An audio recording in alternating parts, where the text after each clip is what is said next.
Alrighty, welcome everyone. I'm Teeaboo and I am back for Frieren and glad to be back and able to record. For those who missed it, last week there was a pretty serious fire very near my house and we were evacuated and in fear and scared of losing everything. And then for a number of days there was ash and smoke in the air, which kind of made it really hard to breathe and gave me terrible allergy attacks. So for basically a week, I was unable to record and just sort of sitting here being miserable and out the eyes and nose, and just like, fuck, Stark and Fern are gonna go on a date, and I don't get to watch it until now. Now we get to watch it. Now Stark and Fern get to actually go on their date. Last episode served in many ways to set that up, to be focused very much on Stark not being sure what to do and going to Frieren for advice, and Frieren giving like the best possible advice, only to follow it up with, yeah, but I don't really actually understand her very much. I'm just repeating what I learned from Hyder, which is some grade A bullshit. I get where Frieren is coming from. I get why she thinks of herself this way, but I really think that she does have that relationship with Fern.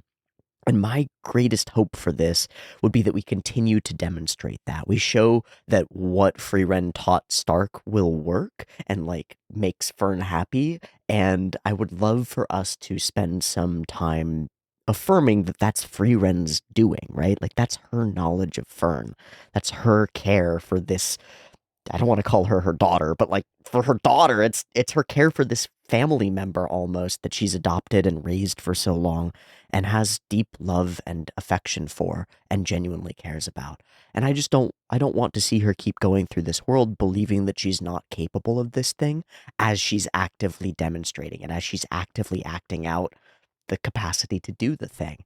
So I want the date to go well. I'd really like the romantic through line between Stark and Fern as goofy and as kind of like middle school evolving up into flirting, evolving up into uncertainty, and that's kind of beautiful. It feels like romance. It feels kind of real to me, and I really like it. So I want to see that. I'm excited for the event itself, the date. I expect that we will be spending time inside characters' heads during this one. That's my guess and my hope. And I don't know. I don't know how I would want this to play out, but I just want it to play out well for our characters. Will they be able to get through this date without being interrupted?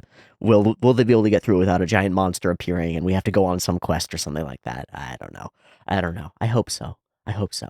But I would also be down for them to get cut off so that it remains a thing in the background. That's like a what if? What if maybe someday we'll have to go on another date and I'll promise that I'll take you on somewhere special for your birthday and in the future. And then we have a big burning setup for the future that like pushes the relationship forward a little bit but doesn't solve it, doesn't solve the puzzle, and so the puzzle continues. That's the kind of thing that I kind of expect we'll do here.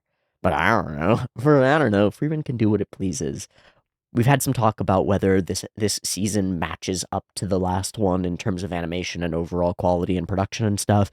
And I think the general consensus is it's a little step down. Yeah, and that's okay.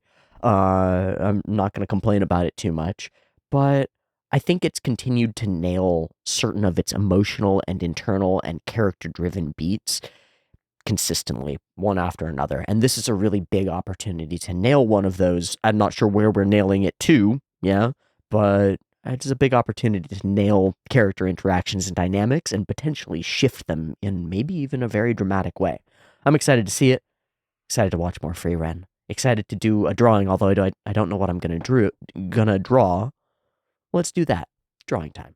I'm gonna be running D&D later this evening, so I think I'm gonna draw like a landscape from what's oncoming there. I have camera on.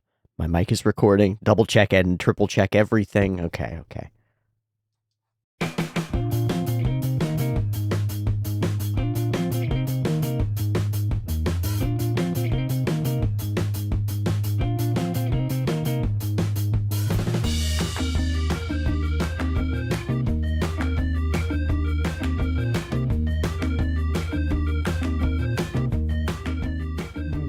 I don't know what the fuck that is. It's a big rock. It's a big rock on this hill. Yeah.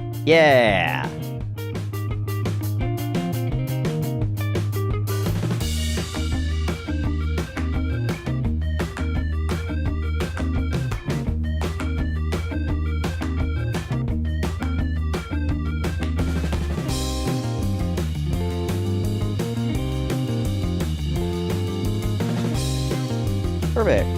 Okay. So this frames out a bit of a landscape for me, which is just helpful for my brain pieces. I've also got some other stuff. And in combination, this will all be my kind of my prep for today. This evening, I'm running D&D. I've got like 6 hours to prepare, and I'm feeling okay about it. I'm feeling okay. I've had the whole time that there was a fire to sort of think about this. My core thing that I'm doing right now, my characters just got out of the dungeon for like basically the first time and have emerged out into the overworld. They're up on the surface and they can kind of go wherever the fuck they want. In their journey up from below, they stumbled upon some captured prisoners who were captured by like the bad guys, and discovered that they were members of a traveling merchant caravan that had been captured by these plantoid pod people and dragged down below the surface in order to mince them, to turn them into paste and feed the plants better. Good times. Our characters rescued these caravan attendant people, one of whom is the daughter of the master of a caravan, and they are now leading the party to try to find their caravan and find their people. Where they're going to lead them is this building over here, which is what is called a caravanserai or caravansary. The caravanserai are a historical factor thing. They were an element of the Silk Road, and they were placed by multiple iterations of Persian empires to create these fortified positions for merchant caravans to go and stay. They would have a blacksmith for cobbling your horses and putting new shoes on them and dealing with all that stuff. They would have stables for taking care of camels and horses and beasts of burden. And basically stables, open rooms for people to sleep safely as opposed to sleeping out on the road and the dangers that the road would have. These were like a backbone of political and trade and merchant soft power for that empire, and I'm going to steal them whole cloth and place them in my world, saying that an empire that fell some 1,000 years ago put these out and scattered across the continent. There are a couple that are still active, that the families that have worked them have kept them going over time, potentially not even aware that the empire that founded them and used to supply them is no longer, and just making it on their own in order to enable those few traders who do brave the wilds of this world to have safe places to stop and stay and trade. And there's significant profit available in it because you're joining nations, right? And because those trade routes are no longer as prolific and as widespread as they used to be, every caravan that does make it through might make a huge profit. So there's a lot of value to this space. So this was my like initial drawing of an outside of a caravanserai, for my own understanding. And then here's a bunch of like details and some of the things like basic tools and dry goods and rations and fire starters like oil and torches and stuff and blankets and cooking supplies and like basic shit. But this is the first time that my characters have reached civilization of any kind. So this is a cool, like limited way for them to experience civilization. They're not in a city, they're in a specifically outfitted trading post for travelers and traders, where they will meet some interesting traders who might have some valuable goods to trade, but mostly will just find a safe place to stay for the night and know where it is and be able to mark it on their maps and be able to return to it and maybe become like interlinked with the faction that used to run these, gain some knowledge of the ancient empire that did, and maybe brush shoulders with powerful people from across the globe whose impact, their relationships won't matter right now, but they might come to matter, 10 sessions, 200 sessions down the line when the characters decide, yeah, fuck it, let's go over the mountains and explore the desert and realize, oh shit, there are people who we know here, and we should go and say hi to them, and maybe they can introduce us to powerful people and give us an in and all of that kind of cool stuff. So this is my scribble of the situation. I want the characters to have to cross over a bridge over the river, and I'm thinking that I'm going to throw like a family of kobolds or troglodytes or something small and annoying who will have claimed this bridge and will demand a toll. And then from there, it'll just be overland travel to make it to the caravan, and then character interactions and introductions and shopping and cool stuff like that. So that frames things out for me, and I'm now more excited than nervous about what I'm going to do today. Okay, thanks for bearing with me while I blather about some shit that is not Frieren related at all. Bada bing, bada boom. Bada bing, bada Google. Okay, let's watch Frieren Season 2, Episode 4. We're continuing on with the subs, please. Subs? Seems like that's the right move. I want to see these characters go on a date. Gosh, I don't think that it's gonna, like, go well if they... I don't think they're gonna come out of this kissing, right? That would be crazy. That just doesn't seem right, does it? So then how does this play? I don't know how I would want to write this, or how I would most want this written. I'm just gonna let Frieren play its story out and see what happens. So let's watch episode 4. I've got the episode up. There'll be 2 versions, picture in picture in the description, timer on YouTube, early access on the Patreon. Beep beep timer to count you down. Let's go.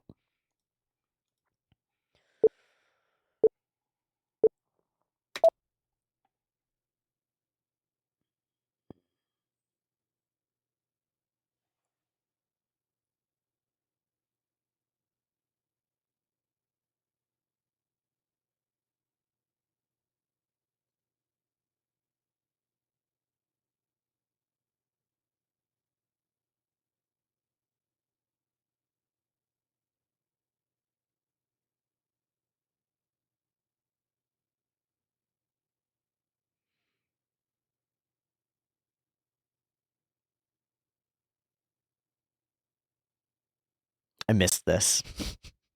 I missed this a lot. It just hit me.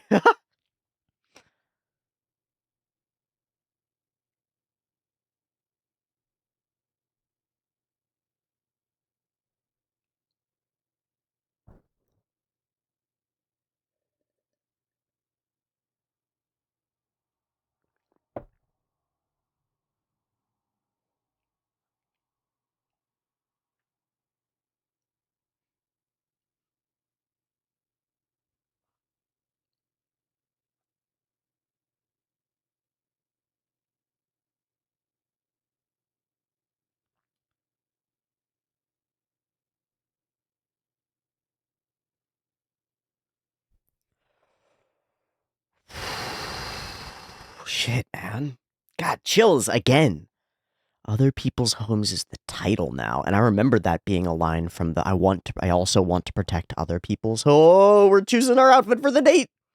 Purple. I like the schoolgirl, like, almost nun look too, but the purple for sure.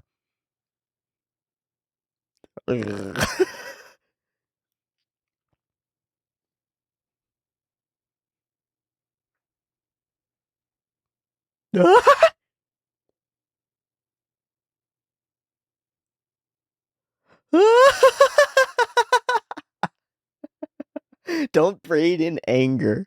Oh, which purse? Which accessory? Which gotta get right. You gotta get it right.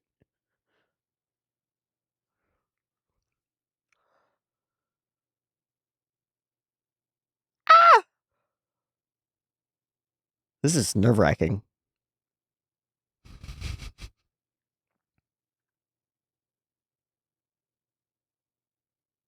Hello.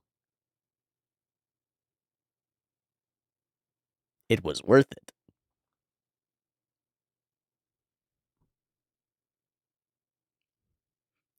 You say you gotta say you look really pretty. It's required. It's required. You have to. At least you noticed. Deto.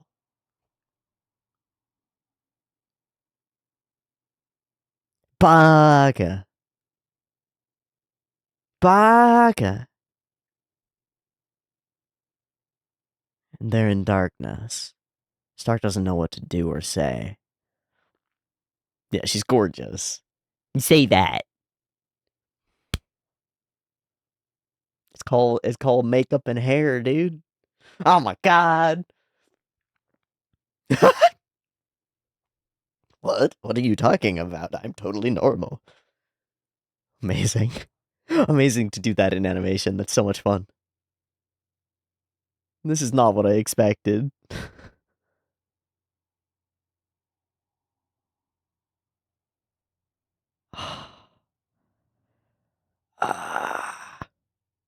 Oh, into the light.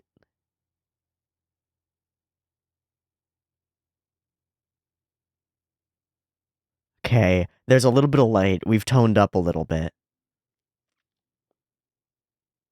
So, look at that.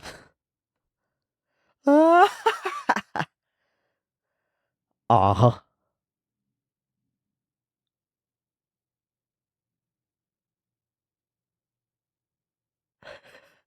She's just comfy like that.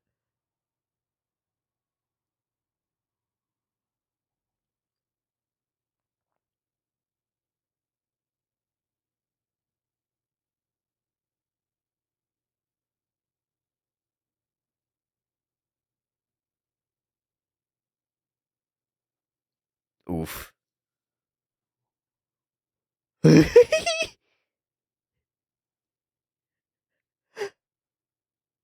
Mm, yeah.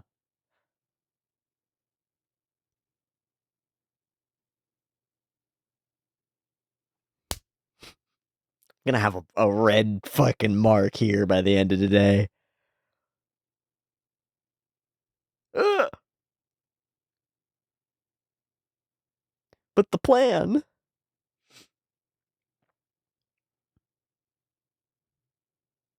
Okay, okay, shiny things. Here we go.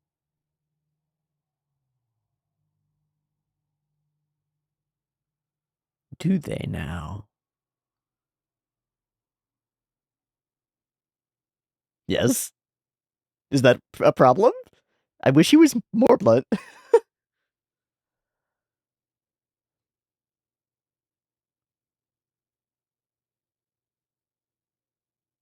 You say that right in front of the shopkeeper? Bastard. What a dick. This is not going great. Oh, she wanted it. She wanted it.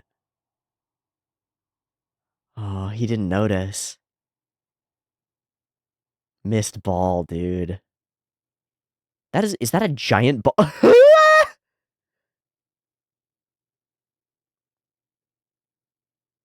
Start getting what he wants. That was a really pretty little grabber. Yeah. Okay, okay, okay. Okay, okay, okay. Okay, okay, okay.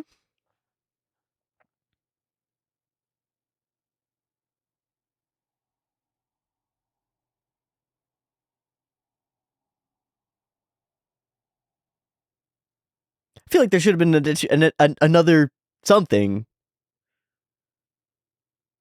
He keeps missing the ball, man.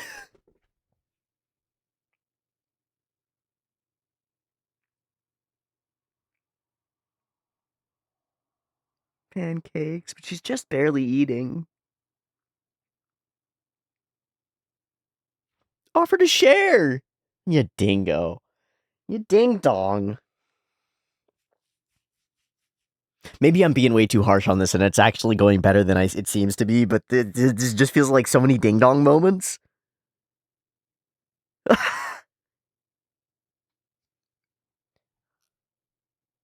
Very email.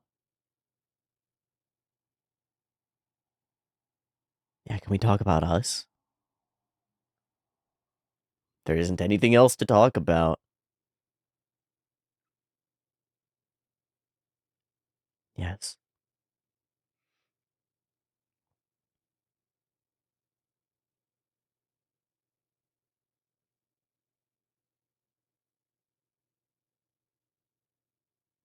Yeah, it's not quite that, but it hasn't been great, though.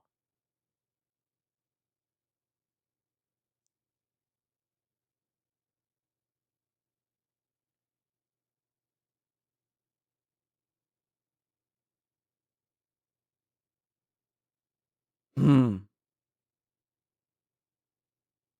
The shoes, the clothes, the hair.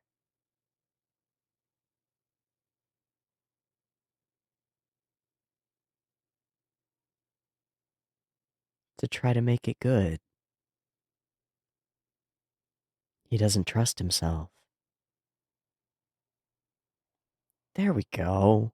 There's some actual authenticity.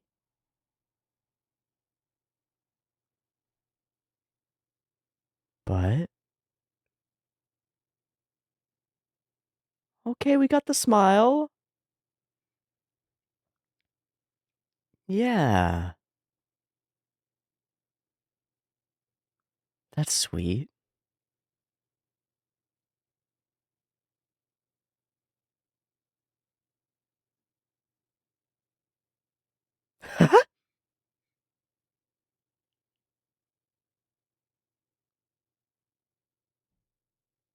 Okay, okay, okay.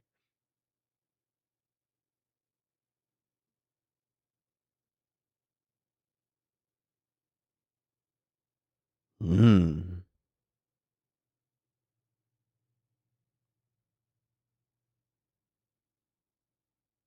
Hmm. At you. Nope. Okay.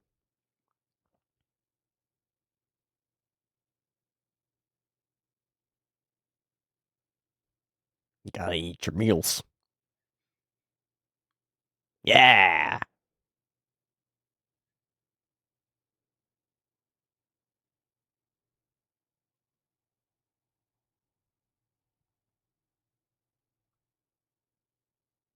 Hmm.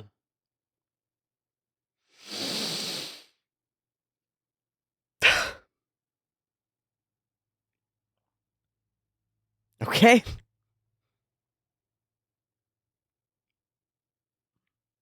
She did tie it up.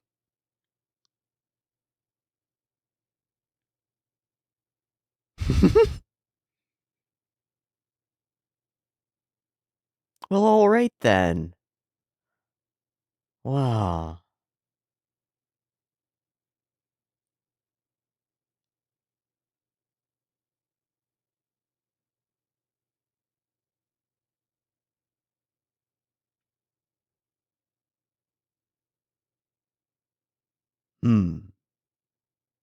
Hmm. The date.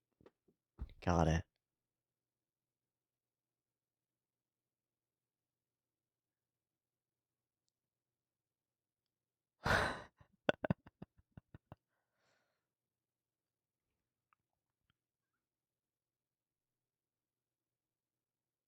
Wow.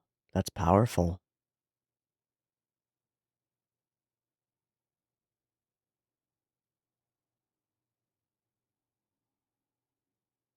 They give up and immediately find it. That's cute. That's very cute. As soon as you give up on the thing that you expect, right? You're no longer disappointed when something else that's also good occurs.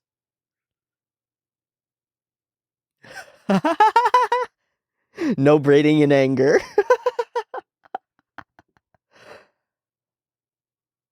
Okay, is that our halfway fiend? Yeah, that's directly halfway. Okay. Onward we go. Getting chilly. Okay, okay. Let's see what. Ooh. Ooh.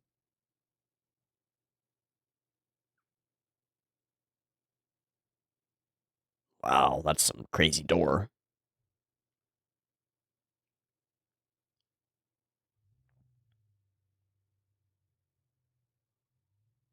I'm gonna steal things from this today. A checkpoint at the edge of civilization that's the last point to trade for stuff? Gonna steal. Gonna steal. It's not gonna fit. Sure is.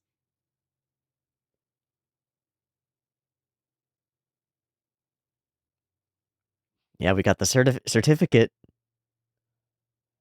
Hello, I am first class mage. Let's go, Fern. Let's go. It's so cool that she's the respected one.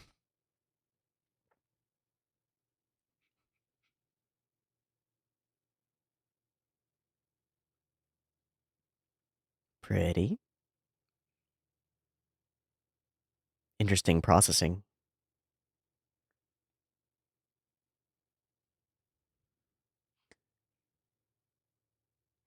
Did they sense something that he doesn't? Yes. Oh, shit. Oh, fuck. What the hell?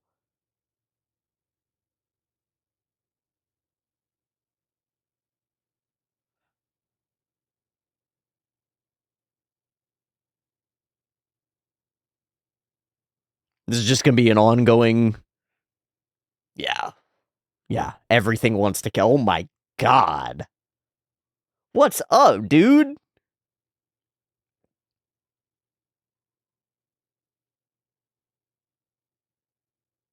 Oy. Oh. Well, got him. This is a really fun little montage thing. Oh shit, what is that?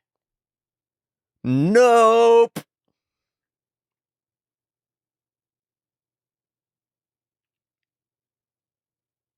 No rest. No safety. Okay. You still might, buddy. There's time.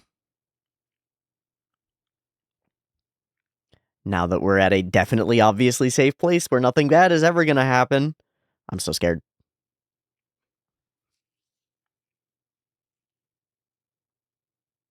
What does it take to live out here?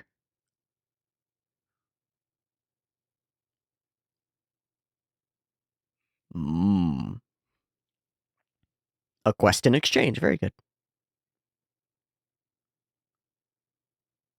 It's using a sword?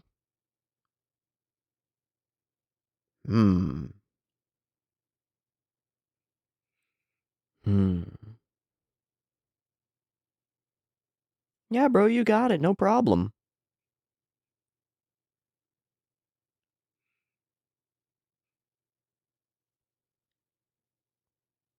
What is this monster?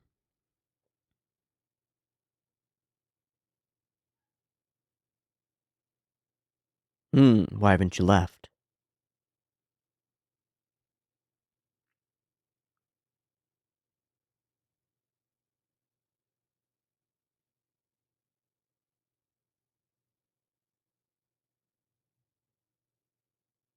Hmm.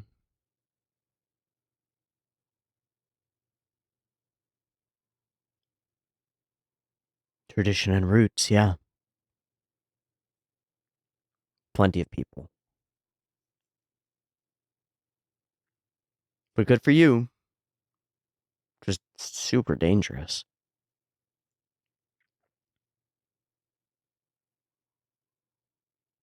I don't have the sense that we're being tricked, necessarily.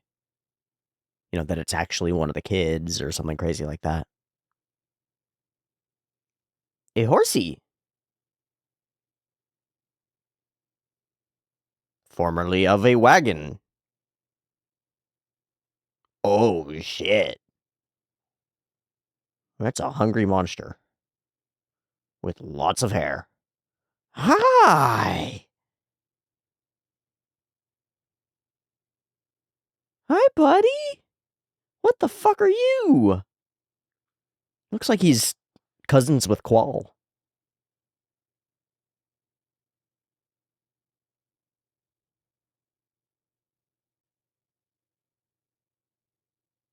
That was cool. That was cool.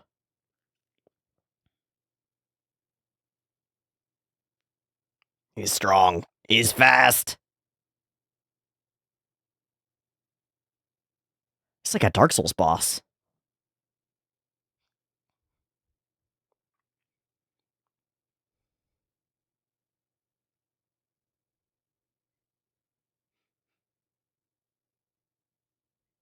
Noticing Frieren. Oh, shit! Uh-oh. Uh-oh. That transition to the music was really cool.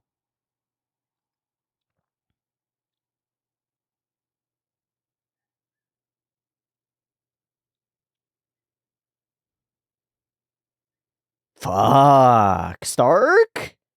Shit.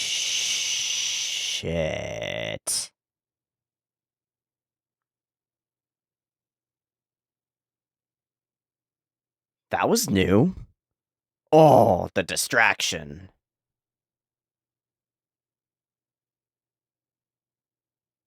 Seal the deal. Uh-oh.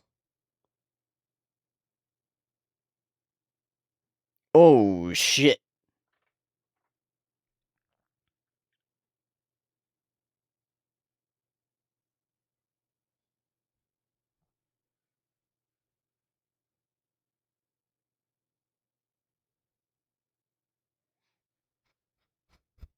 Hell yeah. Straight down. Whoa!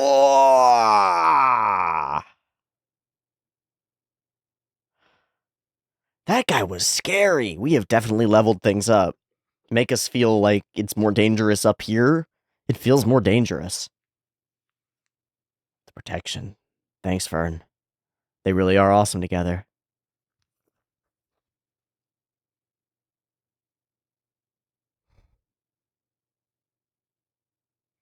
Yeah, that's just the first that we had to deal with. That's the new mob level, huh? That's the new basic? Maybe we go back. Fuck this.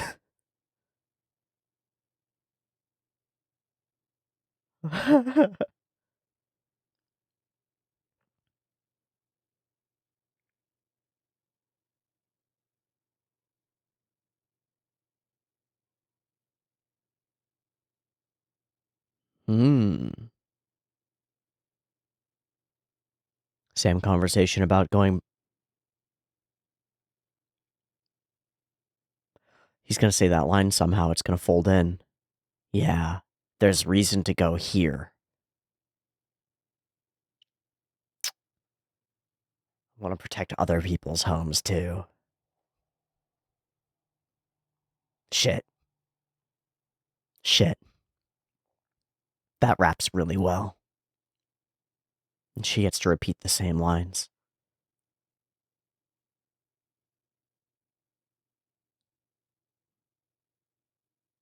There is reason for us to venture through here. Yeah.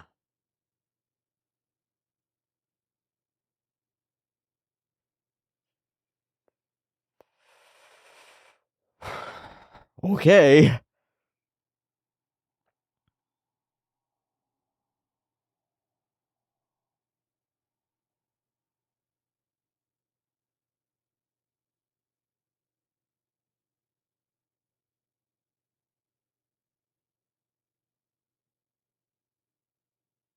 I can't stand up. Yeah.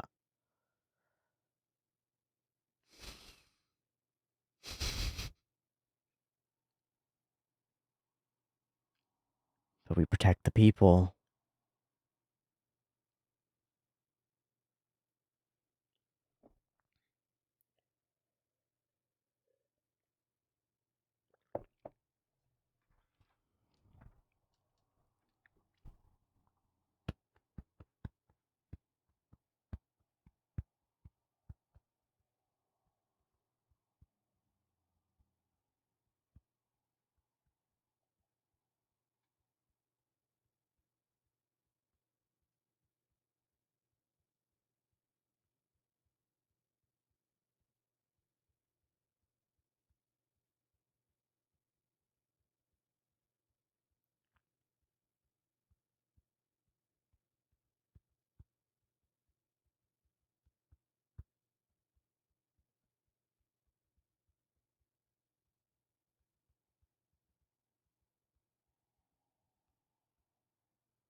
All right, some words.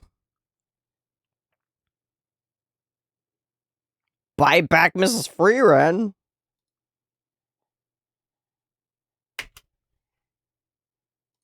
Well, that's exciting. Frieren's gonna get stolen or something? Interesting. Okay, this episode is interesting. A lot of it is slow in its pace and unspoken. Like, I feel like a lot of the emotional moments that I had reactions to and thoughts about happen under the surface of the interactions between these characters in ways that are like a subtle combination of the light and the frames around them and little micro expressions from from Fern, sorry, and then similarly little expressions from a Stark, and then layering in, I don't know, like expectations, like what you're actually expecting, what you're actually looking for. And then over the course of this, we spend like 10 minutes in a pretty awkward space where it feels to me, and this is my interpretation of it, and because so much of it is unspoken, I might be projecting stuff that's like internal trauma on that's mine onto the scenario that's not actually there, and I want to be wary about that, but I still want to express to you what I felt about it. I felt like throughout this, for 10 minutes, we spend awkward moment after awkward moment where Stark does something to continue on with the date in some direction that misses the opportunity that's presented by Fern in moment. That like an opportunity opens up where the romantic book thing to do is crystal clear, and then Stark completely obliviously misses it and moves on to the next thing as though he's checking off a list, right? And at no point during it is he actually like engaged with Fern and like really seeing her. He's not interested in her over the course of this, right? Not because Stark isn't interested in Fern, but because he's running a script. He's like, I gotta make this date go properly. I gotta do all the date things, right? Not the same sort of situation that Fern has come to, which is like, or at least in the conversation that she had with Frieren, if you're spending time together, it doesn't really matter what you're doing during that. If you're spending time with somebody who you're interested in, it can be a date anyway. But the whole thing feels like Fern has expectations, and there are existing floating expectations that we know about as well. And we're clued into them, and Fern is somewhat clued into them, but Stark is not. And so over the course of this, it's like watching cringe compilations where he just keeps missing the ball over and over and over. And you're like, dude, keep your eye on the ball and just swing. Just swing when the ball is thrown, and the ball gets thrown, and he goes, "Whoa," and it's a strike, and it's a failure. So I want to hone in on like a couple of those moments, but I don't want to dissect the entire sequence because I think it's pretty straightforward. Like it's not the most complicated thing ever. It's not as though I'm going to reveal and surface unknown mystical arts about the way that these two characters are going on this date, right? But I do want to focus on a couple of the moments that stood out to me. Starting right here, Stark is dealing with like the difference between the reality that he's sitting in right now and the sort of joke that he made previously, and that sets us into this moment. Fern arrives. Stark is like kind of awestruck by she looks really pretty. She arrives, she steps up. Okay, there's an expectant moment, right? This is a pregnant pause. Stark has a role to play here. There's a thing that he should say here, right? He needs to compliment her appearance because she's put effort into her appearance for this date, and she's expecting a compliment on her appearance, right? She's waiting for it. And instead he turns away from her. Shall we go? And she sort of leans forward a little bit, like, and it's not what she actually wants to hear. And we hold this moment a little bit because she's just sort of stood there, like, I was waiting for a thing. Now I have to re-alter the script and go along with this, but it isn't what I expected. And that word, expected, expectation, expected, is really important here. We talked a little bit about it. I'm now a little bit fuddled because I had the week of the fire and stuff. We talked a little bit about how having really high expectations for something can turn it into a disappointment later, and having relatively open expectations, let's say, can allow you to experience what's actually there, what's actually happening, and enjoy it. Fern comes in with particular expectations, and those not being met does make this disappointing.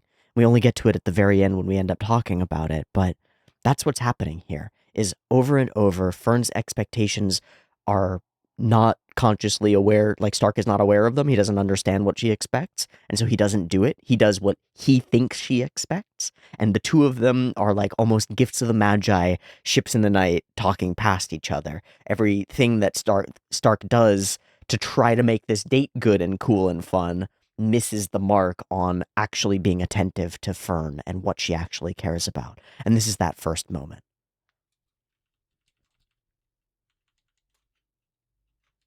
Then we're walking, and he notices that, whoa, has she actually been, she's not always this cute. Like, she looks really pretty.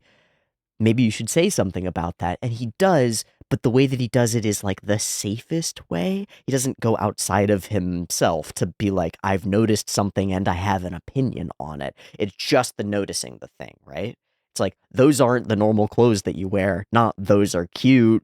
I like the clothes that you chose. Wow, your hair looks really pretty today. None of that shit. Because that's too far, right? That's putting yourself into it, and then you can be wrong, or you can endanger the conversation or whatever. Why is that? Well, because it's a date, dude. What the fuck? And I feel like the light being kind of grayed out as we're in between buildings here adds to this. It feels like we're in a bit of a fog. Right, okay. We walk, and he sees this man and woman as though they're kind of flirting casually and naturally, and this is unique. This is interesting. This is like Stark can see it, but he can't. He doesn't know how would I enact that in this circumstance? No idea. The natural flirting that natural normal people do. I don't know. I understand, man. I feel that.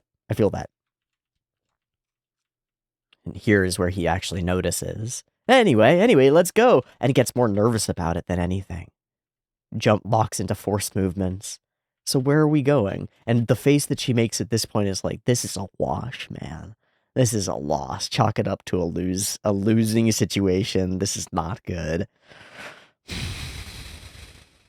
Poor Fern. Poor Stark. I know it's going to turn out well eventually, but even still, at this point, it sucks. Yeah, Frieren, and we start talking about Frieren. It's always all about Frieren. And only once she sort of mentions that, once Fern kind of brings it up, does it make sense that it's like, yeah, that's the most interesting thing around us that we talk about. She's the person that we're both taking care of, and she's the thing that kind of bonds us together. So of course we would end up talking about her, but wait, what about our journey? What about us? What about this town that we're in? What about life and existence and Heiter and Master and all of those things? Like, what about who we are? What about this date and the people who are in it? Frieren's not here. We're missing something. We're like falling back on that because it's the easy thing to talk about. It's the weather or politics, I guess. It's like the thing that we just talk about. We just fall into it. And we sort of laugh at it, and it's silly and it's cute. Surely she's a bit tired of it by now. And then it's like, well, yeah, now we're talking about Frieren again. Not like there's anything else to discuss. Oh, okay. So you don't want to talk about me, and you don't want to talk about you, and you don't want to talk about our journey, and you don't want to talk about us. Okay. All right. Nothing else to discuss at all. Disappointment over and over and over. And it's partly the expectation thing, but it's also partly just dropping the ball, man. Like really obliviously dropping the ball, which, again, I get it. I'm a fool. I'm an oblivious dude sometimes, but come on, Stark. Come on, man. You want to get food? No. Oh, well, there goes the plan. Okay. So we go shopping, and she picks something out, and she's immediately interested in it. Look, she says. Like, look. This one. Apparently, couples get a discount. Wink, wink. Nudge, nudge. Being on a date has its benefits. Oh, that's very blunt. And his response, after she picks up one of these objects and, like, examines it and looks at it and hints that she would like it, is to diss the whole shopkeeper's shop. And this place kind of is chintzy anyway. It doesn't really do it. And so we walk away, and another couple takes that item. She notices, but he doesn't. Let's look at some other places too. It's like, but all I wanted was for you to notice that I cared about that one. Like, it's not about the necklace, right? It's about noticing that she cared about the necklace, which doesn't take much. She put it right in front of you, delivered on a silver platter. Hey, get this one. It's on discount. It's not even expensive, dude.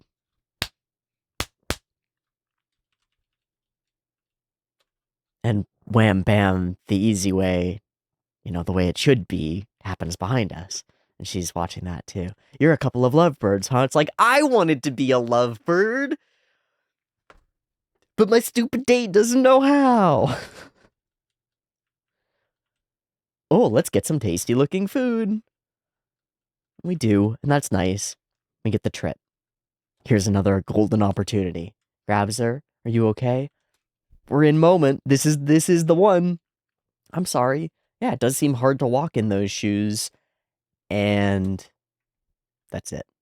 Yeah, it's hard to walk in those shoes. Now walk some more on the same cobblestones that you just fell on. Like, does seem hard to walk on those shoes. Maybe take my arm so that you can be steady, or like, I mean, that's a little crazy, but like, I'll carry you. I'll princess carry you to the table. Fuck yeah. He's a fighter. He could do that. That's fine. It's like, obviously there's something. There's a different path to take than like, well, that sucks. Come on, keep up. Keep up as best as you can. I just rattled my brain around a little bit. Okay. It makes you want to scream. And then the food, Stark is big enjoying the food, but in no way did he like ask Fern what she wanted to eat or anything like that. It feels like he chose it for him on the umbrella basis of like, Frieren said this would be a good option, so I'll choose the meal that I want. Ooh, giant buns. It's like, yeah, that's cool. And sweets, again, something Frieren brought up. And it's just awkward. There's nothing to talk about. There's no willingness to like breach intimacy and like actually communicate. It's hard. We talk about Hemo, we talk about Frieren, and there we go, talking about Frieren again.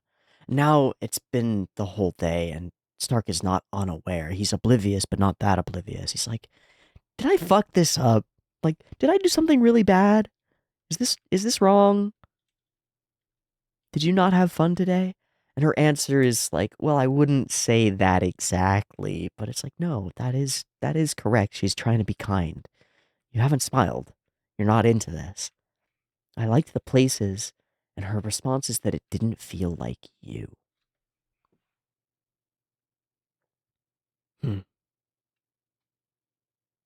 Almost like the places themselves don't matter that much. It's your presence, your attentiveness, your not being on a script, your actually being there. I was looking forward to our date too, and we cut to the shoes. It's like, yeah, she was looking forward to the date. Where did she even get those shoes? Right? She's not traveling with them. She's not carrying them with her. Did she go out and buy them for this date? She was really looking forward to it, and not to go to particular places or buy particular things, but to have connection and to talk about each other and life. And yeah, sorry, Fern. And then he comes clean. I had Frieren choose those places. And it's like, well, why? Why would you do that? And the answer is sort of the solve to this is like, well, I was really nervous that I'm a dumb idiot who's oblivious and doesn't know what you like. So I went to the person that knows you best, and I tried my absolute best to make this the most perfect day possible.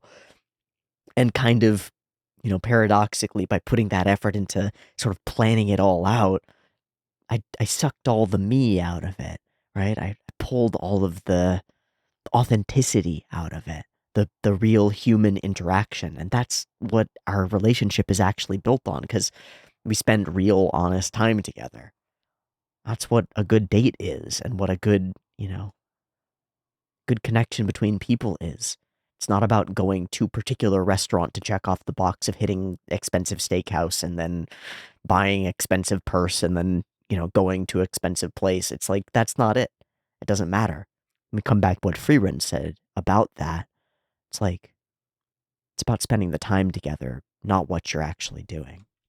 But Stark's reason is pure. Yeah? And Fern can really see that, I think.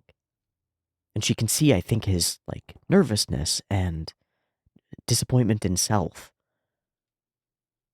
I see. So yes, I was slightly disappointed. But then she smiles, because at the end of it, she realizes that all of this sort of robotic kind of fumbling that Stark is going through is like evidence of care as opposed to a lack of it. Even if there are a bunch of times in moment where I really just want to smack him and be like, dude, pay attention to the girl, please. In a weird way, the whole of the day is about him trying desperately to do that and just failing all over the place, just like making mistakes all over the place. So it's kind of sweet too.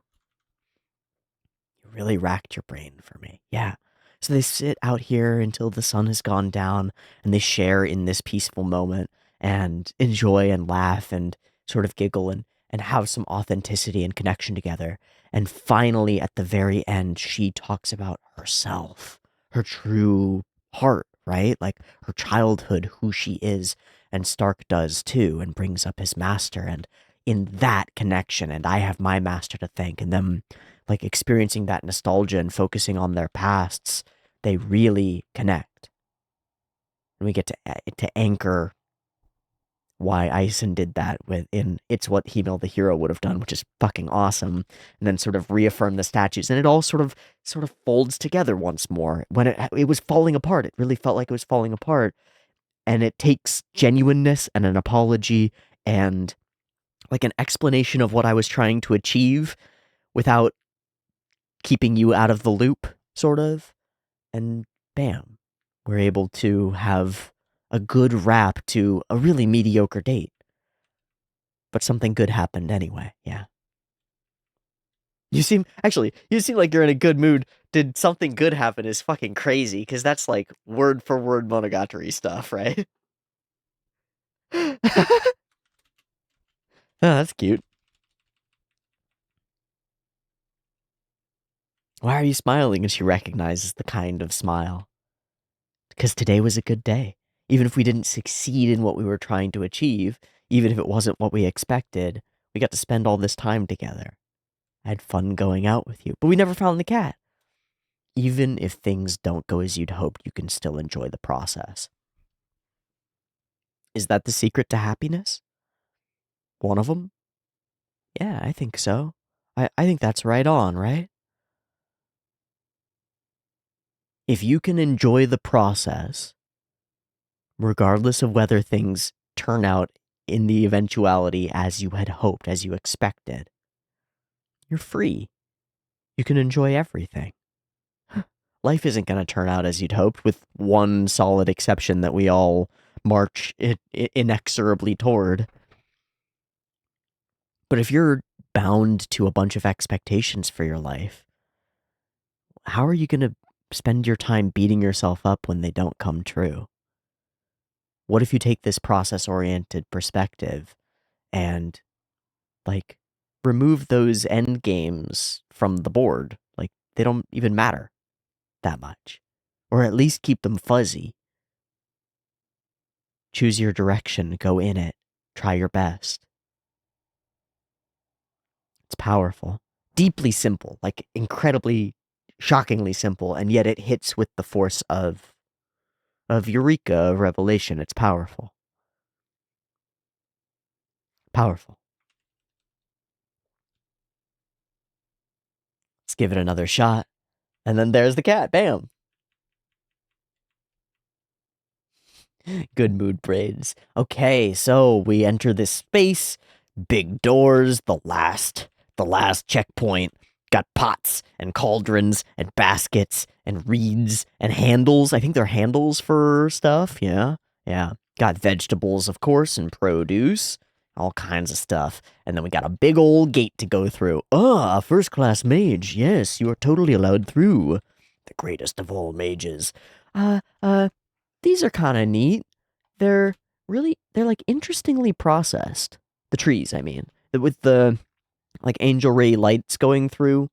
They're interesting. Not my favorite view, not my favorite look on anything, but they're kind of pretty in a unique way. You know what they feel like? Feels like a different biome. Feels like a different set of forest. Which makes sense as we're going norther and norther.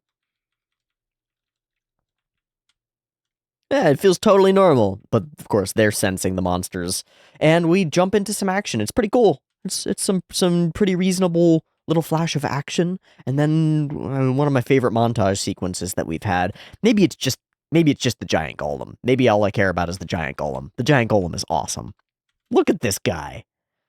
He's got like vitiligo from plant matter and sand and stuff. What a cool. That's freaking cool. I think it's really cool. Are those birds living inside his eyes? I don't know. They just take off from him once he stands up. That's freaking cool. Almost made an abyssy with the giant like dragon things and stuff like that. Yeah. Wow. It's like everywhere you go, there's no rest, no safety. Monsters everywhere. And it's all kind of played for gags. They're like drooling and kind of silly, but it indicates to us that this is a much scarier place. There's nowhere safe. And I thought there might be the chance that we would fold that into not even when you get to civilization is it safe. It's actually demon infested and scary and bad. No, not what we're going to do. The truth is that people make a living out here. They make their lives out here, and they stay because they've always stayed. Because humans are crazy. Because we will see an active volcano and decide to build our houses right under it. Like, we will build homes right on the edge of a cliffside with sea spray battering the walls. We're crazy. We're absolutely insane. And we'll be like, yeah, but my family has lived here for generations. We've just moved the stilt house back a few feet every 20 years when the water levels rise, and it's fine. And it's, it's whatever. We're all gonna die in a hurricane someday, but yeah, it's God's will. It's fine. People are crazy. Feel free to use the cabin, but also could you please deal with this giant monster for us? Yes, yeah, that's our job. That's what we're gonna do. Would you please slay it for us? Yeah, for sure. Of course. Why not? But Stark asks, yeah, we'll slay the monster, but why do you stay here? Of course of course we would stay here.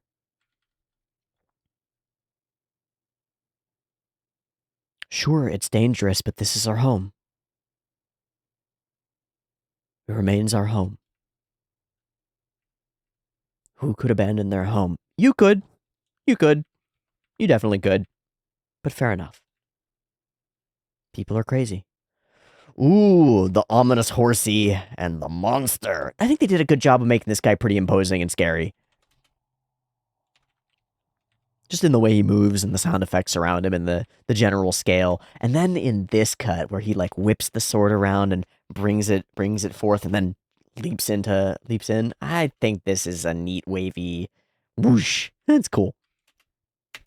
And the action lands. I think it's nice. Solid.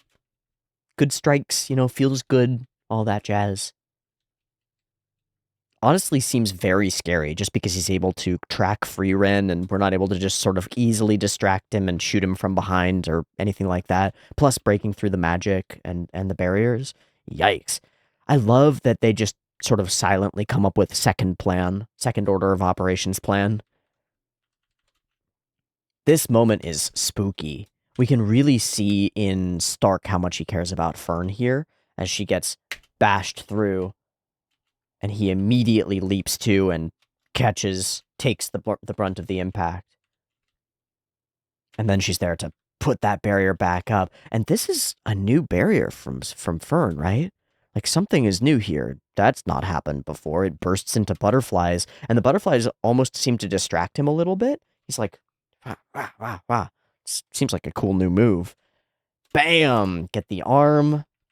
And then Stark gets in there to hold him down. Geez, even with one arm, he is still a serious danger. But Big Blast does it. Saves us. Defeats the monster. And this is just the beginning. They're going to get worse and worse from here. Maybe we should have traveled by sea anyway, and we finally get a justification for why Himmel wouldn't. There are people to protect here. There are people who live out there. And if we choose to circumvent them, to go around, they're going to get crushed. So it's an active choice to dive into deeper danger. It's the heroic choice to run into danger without regard for your own safety in order to protect those who can't protect themselves. The fundamental heroic choice. It's Deku against the slime monster, right? He's like, didn't know why, but I acted. But here it's like a conscious set of decisions that Himmel makes that align with his heroism. It's like, nope, we're going to take the route that is the most dangerous and the worst defended because we are the defenders, because we're needed. Adventurers don't venture there often enough, so we'll be the ones who come through and clean things up. It's pretty powerful.